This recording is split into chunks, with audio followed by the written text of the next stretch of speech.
Good afternoon and welcome to today's T&D World webinar, Optimizing Conduit Selection with Lifecycle Cost, the case for fiberglass and undergrounding. Today's webinar is sponsored by PDI Squared, our power delivery initiative, and Champion Fiberglass. I'm Nikki Chandler, Content Director for T&D World. To begin, I want to explain how you can participate in the presentation. First off, if you have any technical difficulties during the session, just please submit that to the questions window and our technical experts will help you out. We recommend disabling any pop-up blocking software or extensions in your browser as those can cause issues with the webinar player. Additionally, we do welcome your questions during the event, and we'll answer as many of those questions kind of throughout the event, and then a little bit of a Q&A session at the end. But go ahead and send in those questions at any time, so we have those here. To do so, just type your questions into the question window on the side of your screen and hit that submit button. To refer a colleague to the discussion today, share it on social media, or access event resources and click the icons on the left side rail of your screen. Just a quick tip for you. You can resize your windows for a better view there in the platform. You just click on that upper right-hand corner to enlarge them on your screen. Also, please be aware that today's session is being recorded and will be available on the T&D World website within the next 24 hours. You'll be notified by email when that archive is available. Now, I'd like to go ahead and introduce our moderator and host for today. We have Mike Beehler, the national spokesman for the Power Delivery Intelligence Initiative, or what we call PDI Squared. Thank you so much, Mike. We always enjoy having you. Go ahead and get started, and I'll turn it over. All right, Nikki, thank you for that kind introduction. I appreciate that, and excited to be here, and hope that your spring is coming to you soon, someplace warm and delightful. Today, we have an outstanding presentation from Champion Fiberglass. With us is Matt Fredericks, and Matt's the Vice President. And Matt, you want to say a quick hello to the audience? Hey, everybody. This is Matt Fredericks, Champion Fiberglass. Super excited to be here today. Hopefully, you guys will learn a lot. And Mike and I always love a robust discussion with many, many questions. So if you have a question at any time, please pop it into that question box. Mike is fabulous about pulling those questions out as we're speaking. So if you need something answered, we will try and get to those quickly. We're not going to wait until the end. So feel free to chime in at any time. Really looking forward to a robust discussion today. Well, I've seen your content ahead of time, Matt, and there's going to be a lot of great stuff to talk about. I remember as a young engineer, in the 80s, we used to do fiberglass duct for underbridge hangers and support systems, and it's so much more today. And some utilities are specifying it, some developers are specifying it exclusively for their duct banks. EPC providers are realizing that they can get a great product really fast, and we're going to talk a lot about that. So I will just say that the Power Delivery Intelligence Initiative is a group of contractors and consultants and equipment manufacturers and companies like Champion Fiberglass that advocate for underground. Not always underground, but take a good close look at underground when you evaluate the total cost of ownership over the life of the next T&D asset that you put in the air or in the ground. And when you look at the total cost of ownership, we want you to look at things like, what is the value of all these outages? Like, what is the gross domestic product that could be lost if Miami is out of service for a day? And some of those numbers can be quantified, and we believe that they need to be added to the overall evaluation. You know, one of the hot topics, Matt, today is affordability in the T&D industry.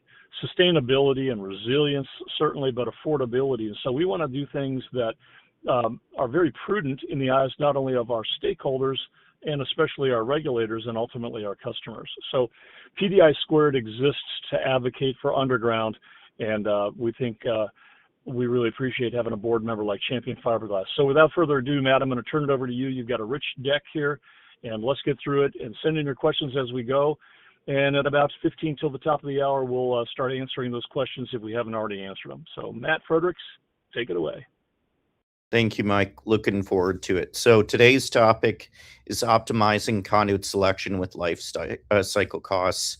RTRC fiberglass conduit for strategic undergrounding. So RTRC stands for reinforced thermoset resin conduit. That is the technical name for fiberglass conduit that's in the code under Article 355, NEC code to be exact.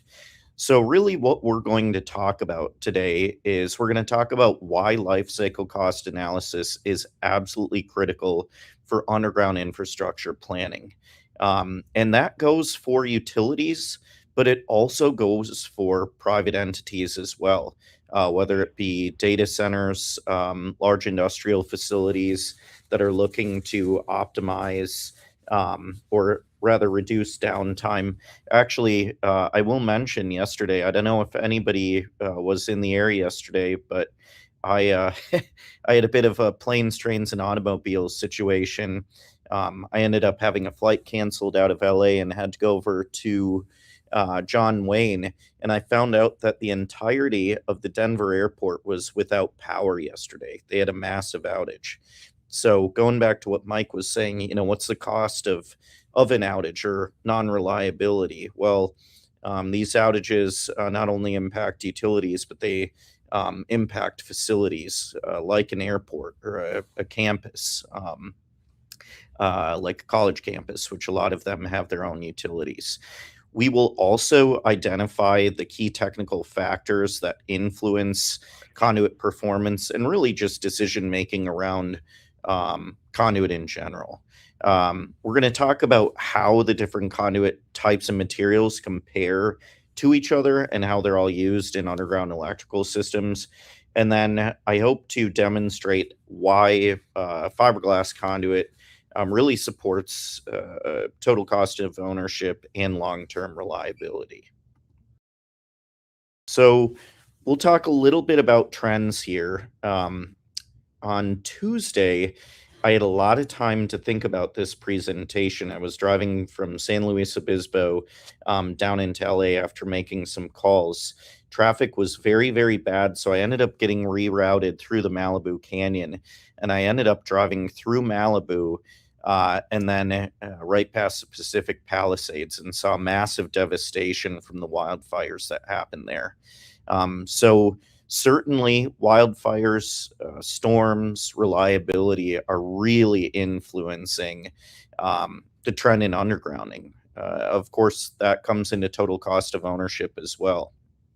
Mike, do you want to talk Yeah, just Matt, a little bit? that's a real tragedy, Matt. I'll just say that's a real Oh, it's tragedy horrible. that's not being redeveloped yet. And it will be interesting to see if they go back overhead or underground.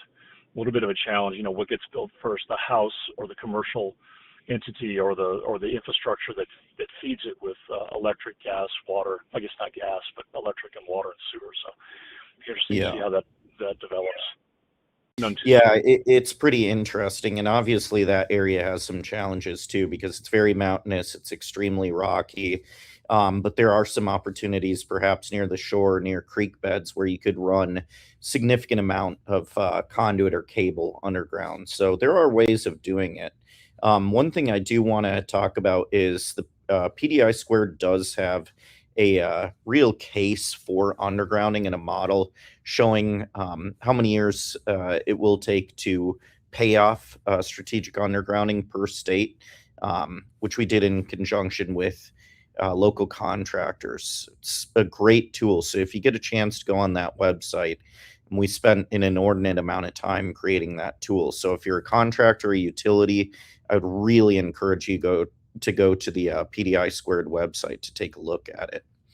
One other thing that I will mention on this slide too, see that bullet about urban development requires durable underground infrastructure. I cannot tell you how many utilities that we're talking to right now in their network divisions, really aka in their heavy high density divisions that are constantly digging up their streets and really trying to reinvent the way that they are doing their underground cabling systems. There's a lot of challenges with cable installation with burn through. You talk about certain cities that have been built on top of earthquakes, so they have unique challenges with old infrastructure being put in on top of infrastructure from an earthquake that happened 80 to 100 years ago.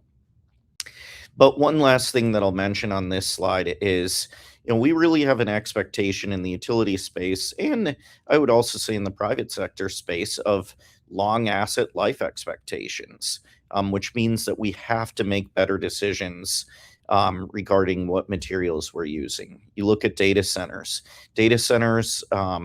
and commercial buildings now, especially for electrical infrastructure, are really looking at how can we prevent any downtime. Downtime at a data center might cost a data center, millions of dollars in revenue if it's down for an hour or two. It's quite wild. So, you've got life, health, and safety on one side, you've got revenue on the other side, and then of course comfort in between. Nobody likes to be hot or cold during the winter and the summer, so it's important to have reliable utility infrastructure. So why why is conduit material being talked about so much right now, and why does it matter? Well, conduit really is the thing that protects our cabling, our critical electrical infrastructure. You see a lot of utilities that are getting away from URD cable. When I started in the industry, well over a decade ago, we still saw a lot of rural electric co-ops plowing in cable. But I can't tell you how many co-ops or MUD districts or public utility districts that we're seeing going to cable and conduit system, or placing conduit and pulling cable through it, simply for the fact that, hey, if they have a cable fault, we can use fiberglass, which is fault resistant, pull that conductor out and reconductor it, rather than going out in the middle of the night trying to thump and find where a cable fault is. Or hey, if you put it in steel, it's going to weld to the inside, or PVC, it's going to melt to the inside. So a lot of people are really thinking about how can we reduce that downtime, and deciding to use a better conduit system really does matter for that functionality. So with that, excavation repairs are expensive and disruptive. You want to make sure that you have a conduit system that's robust enough that it really can withstand perhaps a backhoe scratch of the bucket. If you hit PVC, or perhaps even an HDPE conduit, it has the propensity to either dig into the sidewall or even pop it open. There's actually a picture of that later in the slideshow. And then finally, you really need to have that long-term performance, because it has to match each individual utility's grid reliability goals. And I can't tell you how many websites, discussions, what have you, if you're talking to any utilities right now, everybody has reliability goals. It's super important. I'm extremely proud of the industry that I'm in, because I really think we're at the forefront of safety and performance right now. I think you'd agree with that, Mike, right? Absolutely. I was going to ask you a question, Matt. So when you go into the supply chain organizations at these various utilities, are they starting to understand that maybe what their engineers are talking about with moving towards using more fiberglass, maybe even standardizing? I think we've done a webinar with Con Ed in New York one time recently, where they are standardizing on some new refurbishments of manholes, and everything in it is fiberglass, or leading up to the manhole. So are you seeing more and more of that? What's your reception that you're getting today in this era of the need for affordability? What are you hearing from supply chain organizations? Oh, that's a fabulous question. The long and the short of it is, yes, the focus on fiberglass materials, not only conduit, but like you say, associated materials. Everybody's very interested in composites now, because you don't have to deal with rotting, corrosion. It's lightweight, we're easy to use. There's numerous types of composites that are highly recyclable or lean into high levels of ESG goals. Even for folks that, hey, there's an area in their grid that they just can't go underground. It doesn't make sense. It's too rocky or something like that. We're seeing fiberglass poles being put in that have a higher level of fire resistivity or fiberglass cross arms. So I would say that fiberglass in general is a massive topic at utilities right now. But certainly for fiberglass conduit, uh, we're hearing and seeing and receiving so much interest from the utility community and the critical infrastructure community, because I think everybody's starting to see that this is the Goldilocks product. You're getting a product that has great strength like steel, but is lightweight like PVC, and then all of the other features and benefits that come with that.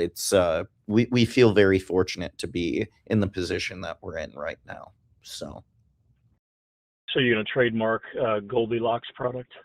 it's somebody Maybe, will probably maybe steal not. that after this presentation, but Your we'll point is we'll really we'll try to interesting, hit though. some. That your point is interesting that fiberglass in general is getting much more visibility with poles and cross arms you mentioned, and then Yep. now of course with conduit. So when you walk into an organization, they're already thinking about fiberglass. They're thinking about alternative materials, and they're thinking about it in maybe ways that they've never done it before. So that's good.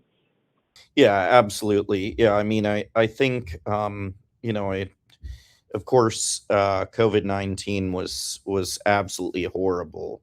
I will say there were maybe a few positive things that came from it, a very negative thing, but one of them was, I think a lot of entities started thinking differently about processes, materials, because of supply chain disruptions. And I Oh, think interesting. that over the last 4 to 5 years, at least from what I'm seeing, there's a high degree of openness for so many, newer ideas or technologies.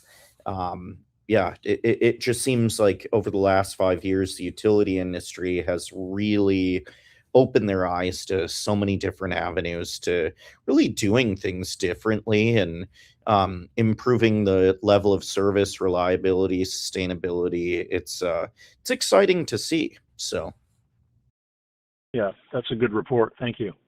yeah, yeah.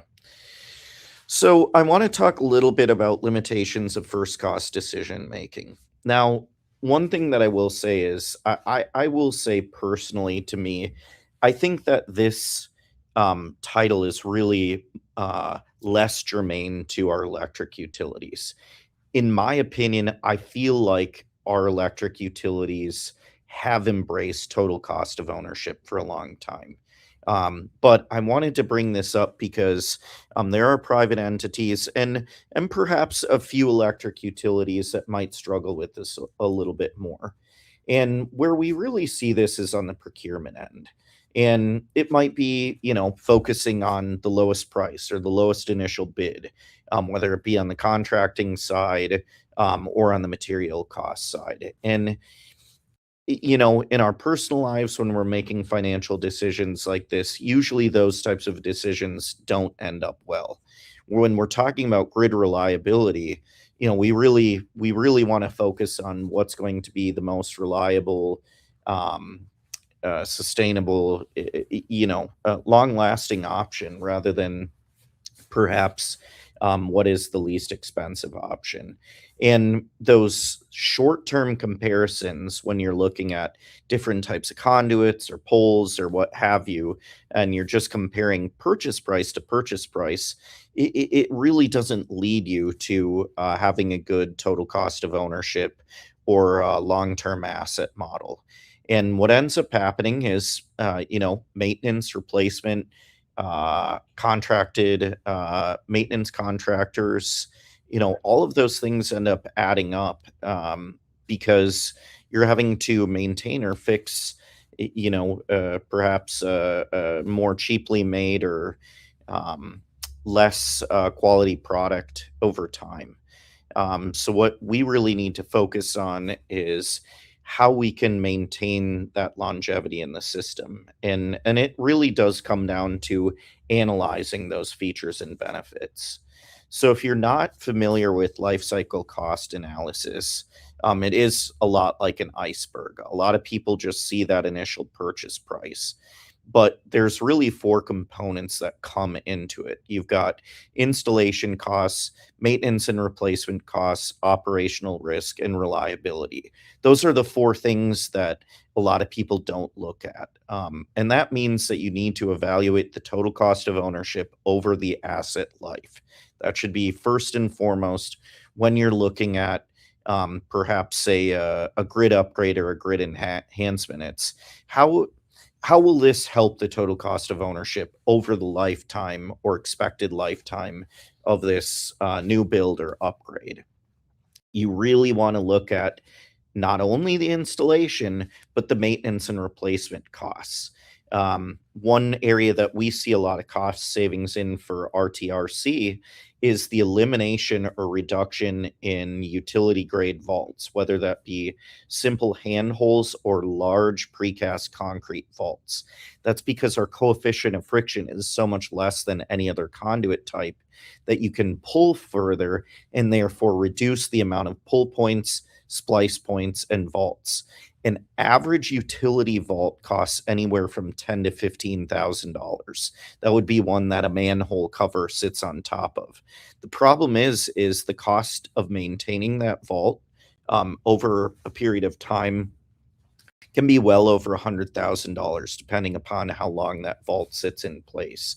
I've seen many different analyses on it, and I want to say it's no less than 100 grand over the lifetime of a vault, it's really shocking.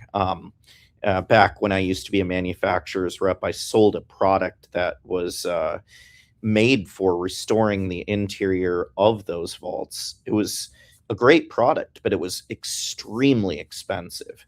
So if you can reduce those splice points in those vaults over time by choosing a different conduit type or different installation methods, that's going to reduce that total cost of ownership. You also want to consider the reliability and operational risk of said purchases. So, okay, I could put these power lines overhead in this area, but I also know that this area is really dry, and actually the soil is pretty decent to plow through or trench through. So perhaps I want to put this underground because I know that there's a higher risk for wildfire in this area. And that will inevitably support better infrastructure investment decisions, really going through sort of a SWOT analysis, if you will. I'd encourage you, after the presentation is over and it's up on T&D World Live, either take a screenshot or just Google that little iceberg icon there. I think it's a good one to have on hand for your purchasing and operations teams. Yeah, so go back to that iceberg icon. I love that picture. That's really a great way to show what the total cost of ownership needs to evaluate. So I really appreciate this. And I want to say that you're saying that fiberglass allows a lower coefficient of friction. Oh, if I add fiberglass conduit to the use of good lubricants, which help lower my coefficient of friction, to the application of new construction technologies that allow me stronger and longer pulls on cable that perhaps is designed for longer pulls. All of a sudden, this is not my grandfather's distribution system anymore. And so what we want to implore young engineers to do, planners and data scientists and engineers to do, is say, look at the tools we have today in 2026. And these need to be applied, and these specifications need to be upgraded to reflect what we know today and our ability to make much, much longer pulls than we ever did before, and eliminate some of these manholes that you're talking about, and really stretch these out. Now, in every application in a heavy urban area, that's probably not going to mean a lot, but in rural or suburban areas, or certainly out on somebody's solar farm or wind farm where they're doing distribution collection, this ought to absolutely be a gold mine for utilities and developers and EPC contractors and the like. So great stuff, Matt. Thank you. Oh, thank you.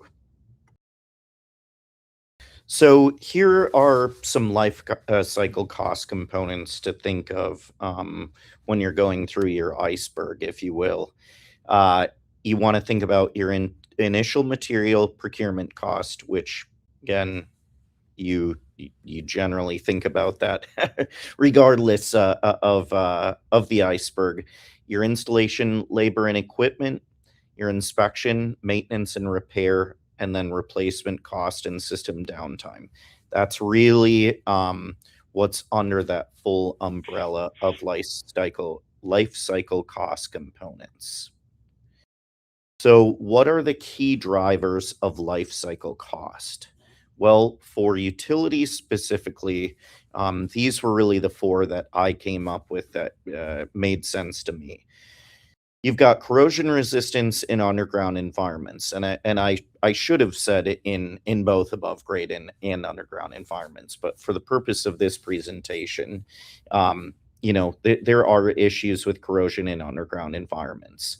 Depending upon where you are in the country, you may or may not know that there are soil conditions that are extremely corrosive. So for folks that say you're a distribution standards engineer and you want to prevent burn through in your elbows when you're pulling through multiple 90s, if you're familiar with that term, that's when a pull rope actually heats up the inner edge of an elbow because the pulling tension or sidewall pressure gets so high, it will actually saw through a PVC sweep. Well, for those who aren't familiar with fiberglass, because it solves that problem, it's far less expensive, corrosion resistant, very lightweight. Sometimes engineers will specify a steel elbow. Well, let's say you're in Utah and not in Minnesota or something like that. Utah, as well as a lot of other places in the Southwest, have extremely corrosive soil. So what folks end up doing is they'll buy perhaps a PVC coated elbow, which is extremely expensive, or they'll buy a galvanized rigid elbow and they'll have to tape it and cold galvanize it. Even though PVC coated has PVC on the outside, any nick or crack in that, the corrosion or corrosive materials will end up getting into those cracks and totally rust the elbow out. Same with corrosion resistant tape. So one thing to think about is that corrosive soil. Same with aluminum. Aluminum is it's a great conduit type for above grade use.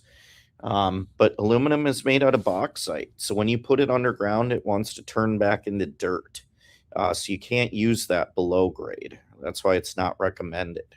So one or a couple other things would be structural performance under soil and traffic loads.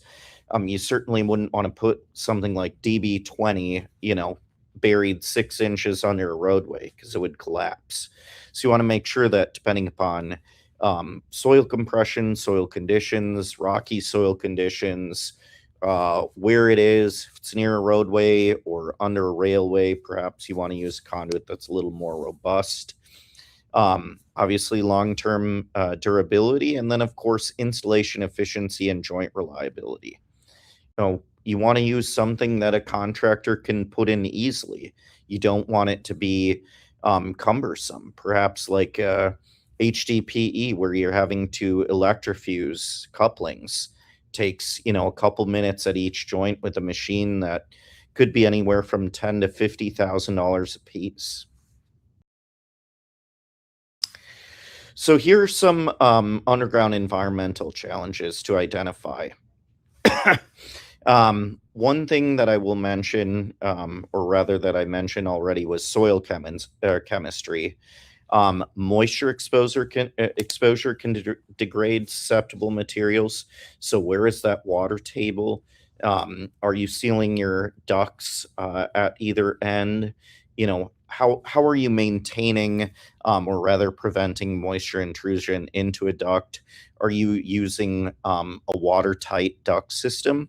Certainly, I'm not insinuating that condensation won't naturally get into a duct system, but I'm more so talking about water in the water table or something on that order really intruding in the joining areas.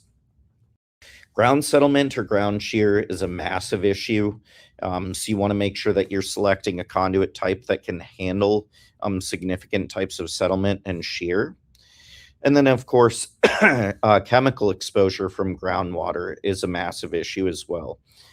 So when we're looking at different installations, let's say it's near an old gas station or a Superfund site or things of that nature, a lot of people look at fiberglass because it's highly corrosion resistant and it's not going to rot out based on a lot of different chemicals in the groundwater. And then structural requirements for underground conduit systems. So structural integrity impacts system reliability in a big way. So the structure really needs to be able to hand those earth loads and surface traffic loads, which you guys, obviously are going to look into when you're developing those systems. You want to maintain that uniform internal ID to protect the cables. So if you've got too much load on a road or over the top of a conduit system, or you're using a really, not very durable or robust conduit system, that conduit has a tendency to go oval or ovate. Now, that can be an issue with electrical cable, of course, but also I noticed some folks who are attending that it looks like they were dealing with fiber optic cable. If you get optic cable that's being crushed by a sidewall or the sidewall of the fiber optic cable is impacted somehow, that can cause a lot of attenuation, which of course slows down speeds or highly impacts it. So you need to pick a conduit system that will resist that deformation over time.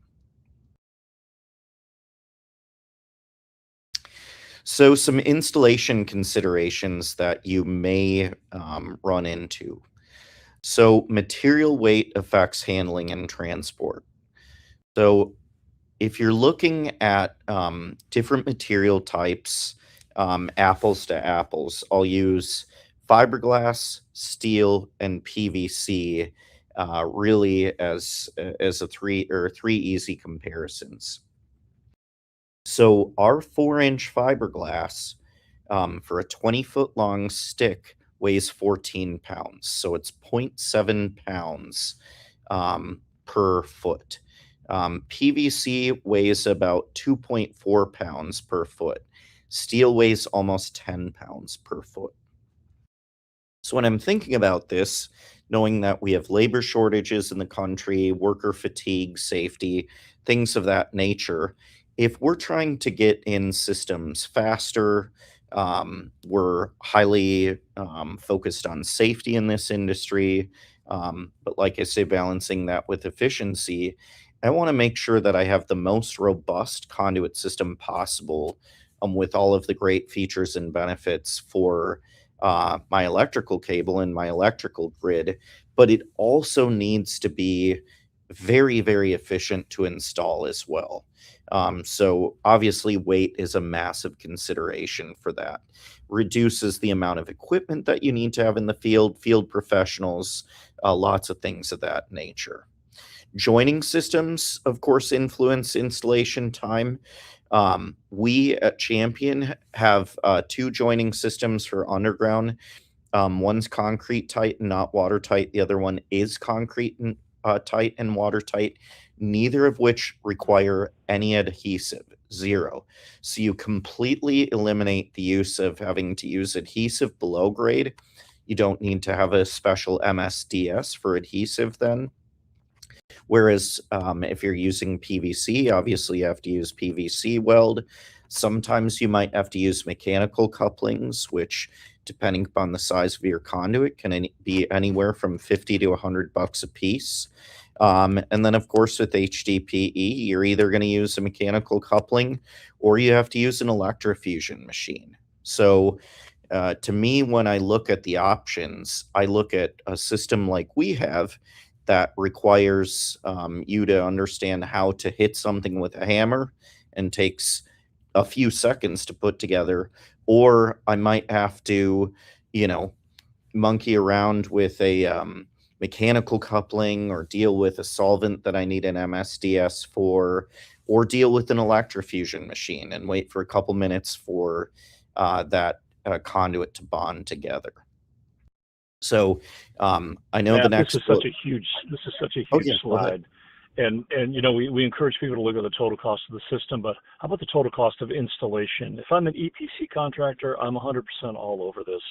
You talked about safety and ease of work and lighter equipment and all these things that add to the cost of installation, a lower cost of installation. So when we talk about, oh, underground's so expensive and what are we going to do? Look, there are things that are going on in the industry right now that are lowering the cost of underground, but we just simply have to apply them. So great slide, great points, and keep those questions coming in. We've got about half more of our slides to go, so we get a lot more, and I'll stop talking, Matt.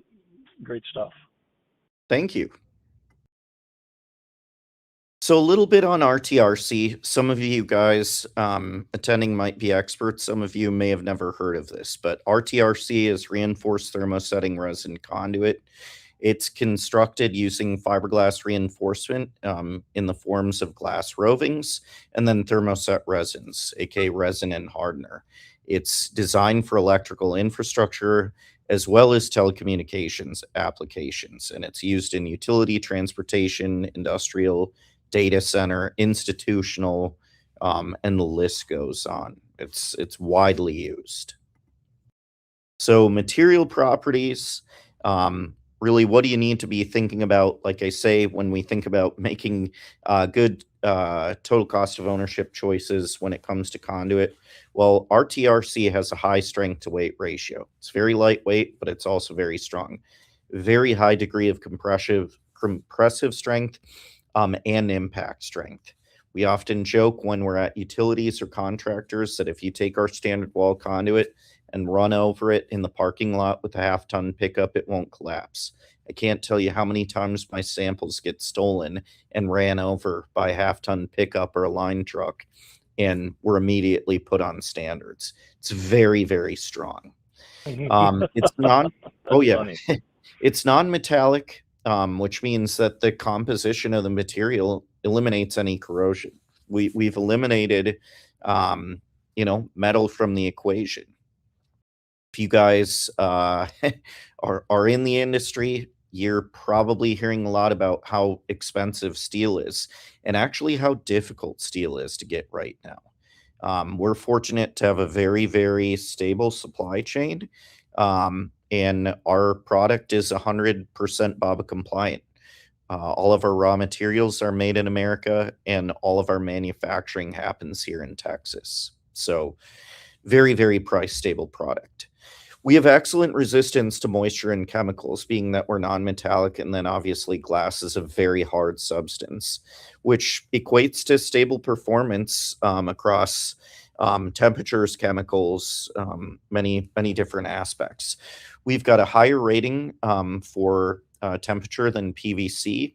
Even though a lot of cables are rated at 90 C, I hate to say it, but we see a lot more data centers where the EOR is asking to run the cables much hotter than that. If you look at fiberglass conduits RHO value, it is much better than PVCs. I don't want to give an exact percentage of how much better we are. It's best to use a program like SIME or any other modeling program, because really when it comes down to rate of heat dissipation or thermal property performance, it's conduit, it's what the conduit's in, what the cable is like. So you need to look at those three things to make a proper decision. But what we're seeing is a lot more HVDC jobs, other transmission data centers, really any high power users, they're moving away from HDPE and PVC because the rate of heat dissipation it's really not that great compared to fiberglass. So just a quick technical comparison of conduit materials. Us versus PVC on corrosion resistance. PVC has moderate corrosion resistance. Obviously, steel is low. Ours is excellent. Structural strength, we're going to be really equivalent to steel depending upon the wall thickness, and PVC depending upon the wall thickness is really moderate, especially if you get up to Schedule 80. I I had a little bit of trouble putting us as light and PVC as light because we're still a quarter of the weight of Schedule 40 with our standard wall conduit. So it should have been very light or excellently light compared to just light, but semantics. And then the expected service life of PVC it's moderate. Steel, it's variable depending upon soil conditions, moisture, things of that nature. And for fiberglass, it's long. It's quite long. So corrosion resistance advantages. Oh, Mike, did you have something? Well, I was going to say we had a question from the audience. We had a question from the audience come in, and they wanted to know about concrete encasement. Do you always encase fiberglass and conduit necessarily, or is that another cost that could potentially be saved? No.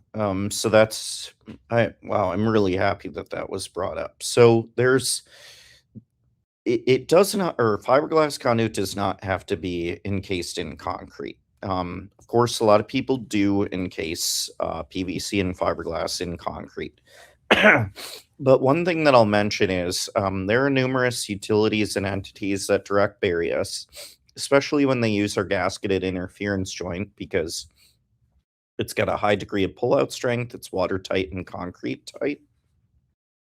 But one thing to keep in mind when I was talking about that RHO value or thermal properties is we have a lot of folks that are looking at our conduit right now and really evaluating, hey, do I want to use PVC where I'm going to have to use a very expensive type of concrete to encase it with that dissipates heat faster, or I could use something like fiberglass, use a less expensive concrete, and actually probably downsize the conduit that I'm using. Because with PVC, you're generally having to size it up for heat reasons and amperage, as well as use more expensive super compact concrete. So it really depends upon, what type of amperage voltage you're using, what type of soil conditions there are. So that's why I say, I would encourage everybody to use, SIME or any other program or modeling that appropriately and accurately models rates of thermal dissipation. Because I know somebody asked in the Q&A, what's the thermal rating of fiberglass conduit? And really, we have a set RHO value. It's in our catalog. But what it comes down to, like I say, is, the conduit, the cable, and what it's in. It's kind of like saying, what's the coefficient of friction of fiberglass conduit? Well, I can tell you it's 0.38 with PVC jacketed cable, but that's not a static rating because each cable jacket is different. Plus, 99.999% of utilities have specified a good water-based lubricant because they want to make sure that they're reducing the coefficient of friction. So it's a little more complicated than just a yes or no type of question. So one thing I will mention on here, I think I mentioned PVC coated earlier. That's what I was getting at with protective coatings may degrade over time. There are still a few utilities out there that are using PVC coated for burn through reasons for their elbows. Again, if you're not installing those right, they have a propensity to crack and allow water to come into.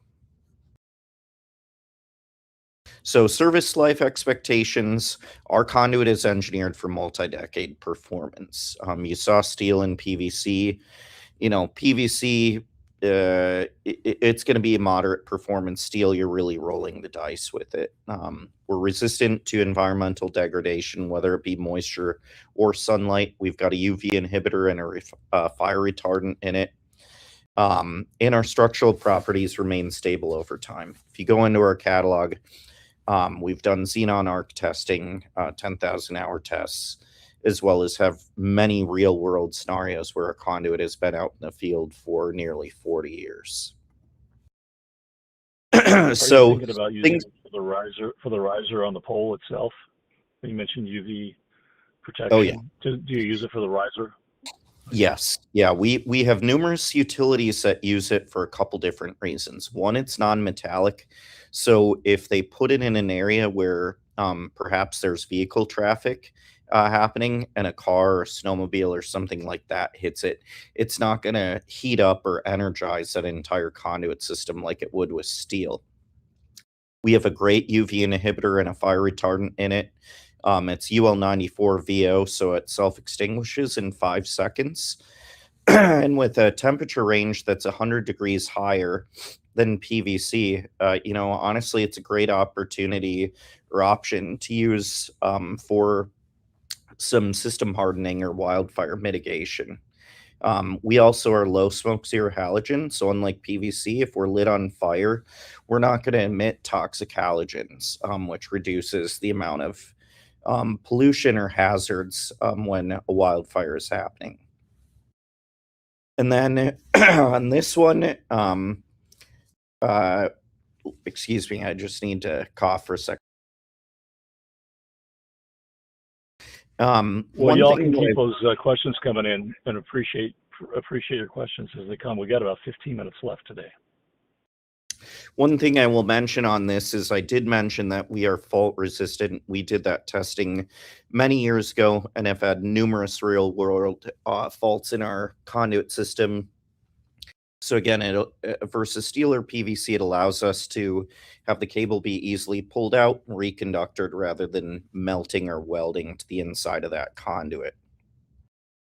So maintenance and repair, we talked about corrosion, using something like RTRC or perhaps an equivalent for above grade use or anything else in your system from a composite perspective reduces that repair frequency, which really improves your life cycle maintenance economics overall.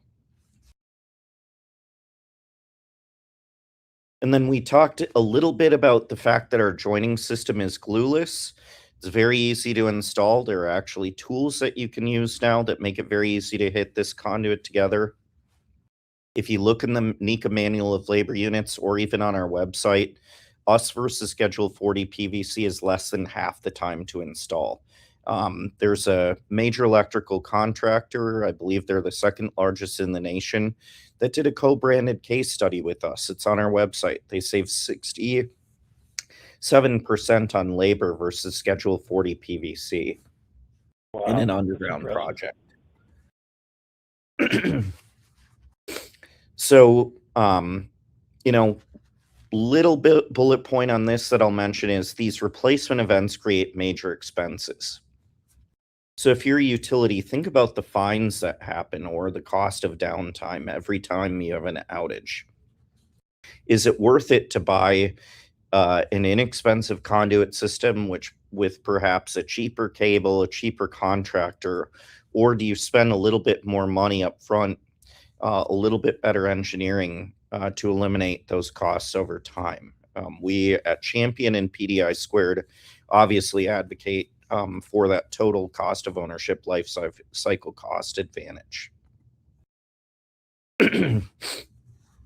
So structural collapse, I do want to talk about a little bit because we do have a huge advantage over other conduit types.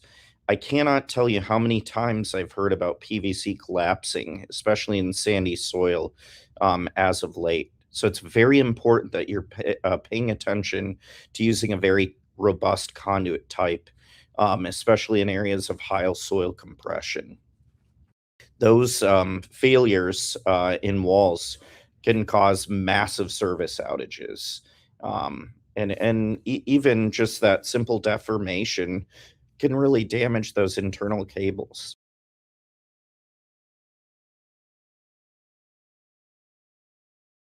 I'm going to skip over this one, except for I just want to point out the fact that you can see some damaged PVC there. It's a good example of in the middle bottom photo of what might happen when a bucket scratches a PVC duct. This is probably a good question to ask at this point. Somebody was talking about a sensor, a fiber optic sensor in conduit systems that can indicate when maybe you have a dig in or when you have a failure or a collapse or something like that. Are you seeing any of that, any use of fiber optics to do sensing on cable systems? To be Not for the honest with you, cable Mike, themselves, but for the conduit system. yeah, I'm not familiar with that system. I'd be curious to know more about that system. It sounds like some type of fault indicator system, but I'm sure there's probably great technology out there that could, assist in doing that. I'd certainly advocate for something like that over using a thumper, because of course that can cause damage by using a thumper. So Yeah, this is technology. I think this is more technology related to the civil system and not to the electrical cable itself. I think that was understood. the gist of the question. Okay. Yeah. Okay, we have Gotcha. about 9 minutes left, so let's go ahead and make your final points here. So, just so you guys know, we're fully pedigreed, UL listed, below and above grade, 3 ISO ratings in the code under Article 355. That's, obviously great for our customers to know. So finally, I'll just end with a few strategic undergrounding benefits and then just a couple of key takeaways. So, when you strategically underground, you're going to improve your grid resilience, reduce your long-term maintenance, extend the service life, and support the overall modernization of the grid, which ties into your longevity goals. So when thinking about this today, think about that life cycle cost analysis and how it will provide you better decision making, and really a better framework for that decision making.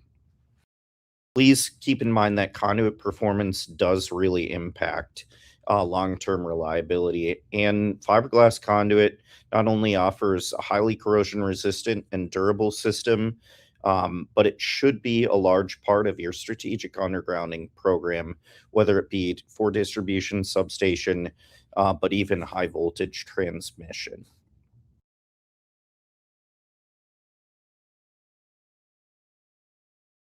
I do have a question here from a municipal up in the Chicagoland area, and their question is this for transmission or for distribution or for both?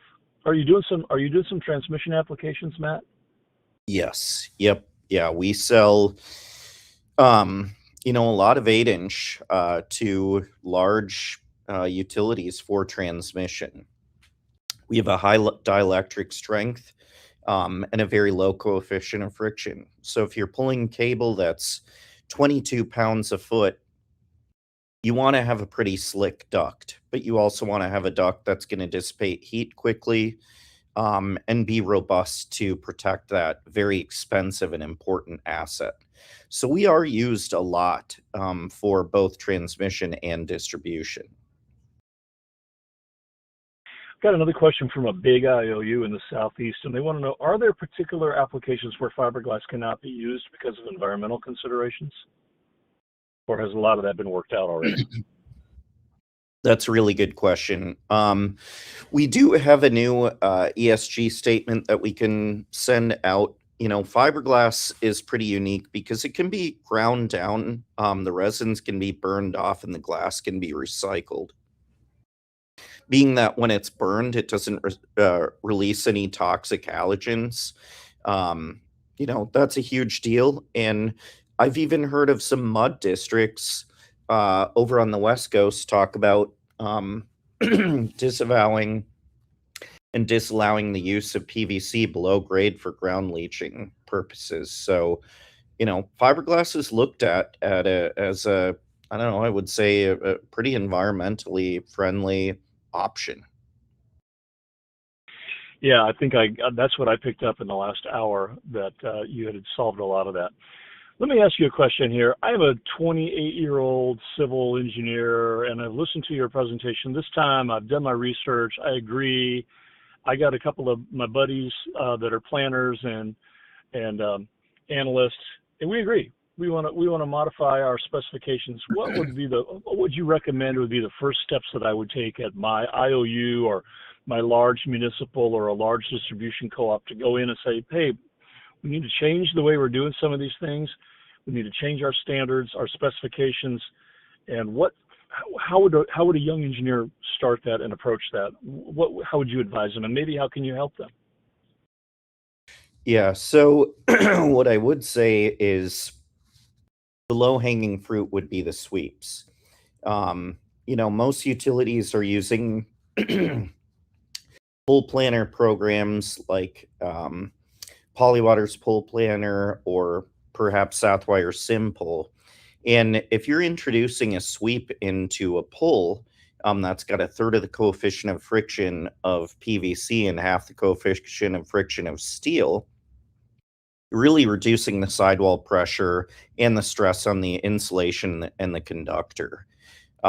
It's going to be far less expensive than either of those options for a sweep, and it's going to weigh less. So it's such low hanging fruit because there's no disadvantage to doing it. The crews like it, procurement likes it, engineers like it. If I was a new engineer, that's where I would start. There's no reason to use a steel sweep in a system ever again. And then that gets fiberglass onto the system, and you start your crews and your contractors get familiar with it, and then you can start to look for other ways that are valuable to have good payback. Correct. Yep. Yeah, that makes total sense. That makes total sense. Okay, Matt Fredericks, you, as usual, give a great presentation, and I'm really intrigued by this product. And I think back over 40 years ago, I used it, but there's so many more applications today that it's just mind-boggling. Give us your concluding remarks here as we wrap up. Take a minute or so and tell us. And you might also mention, you said you're manufacturing this in Texas, so this is a U.S.-made product.